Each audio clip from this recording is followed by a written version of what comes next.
Bonjour à tous, j'espère que vous allez bien. Alors aujourd'hui, on va voir ensemble rapidement comment on crée un actif dans la comptabilité.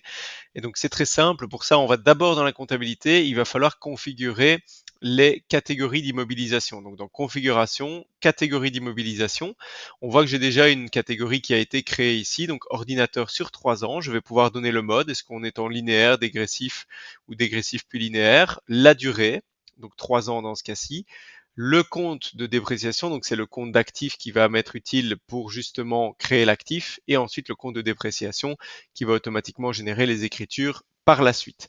Une fois qu'on a fait ceci, il va falloir, si on veut automatiser la partie de l'actif, configurer le compte comptable, et donc il est ici le compte comptable d'actifs.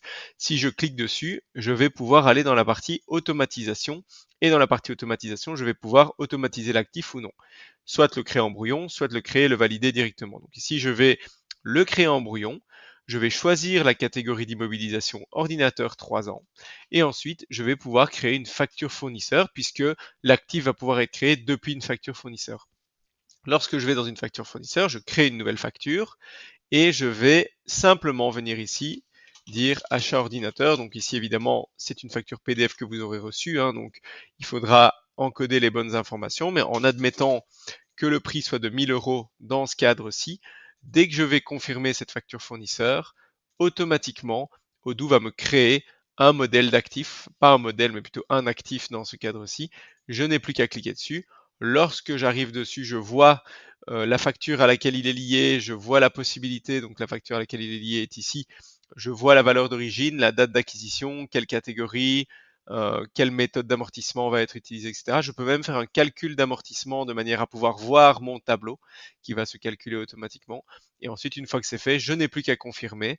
Et lorsque c'est confirmé, Odoo va automatiquement me poster les écritures comptables d'amortissement au fur et à mesure du temps qui passe aux différentes dates en question. Et donc, je peux aller dans les pièces comptabilisées. Ici, je vais les voir en brouillon et on voit bien que les pièces comptables sont bien retirées au niveau de l'actif et ajoutées au niveau des charges. On a également dans la partie analyse, la gestion du tableau d'amortissement, et dans le tableau d'amortissement, évidemment, on va pouvoir voir les entrées brouillons et les informations nécessaires au niveau du tableau d'amortissement finalement, avec l'ordinateur qu'on vient d'ajouter ici juste avant. Voilà, j'espère que cette vidéo vous aura appris quelque chose. N'hésitez pas si vous avez des questions. Quant à moi, je vous dis à bientôt pour une prochaine vidéo.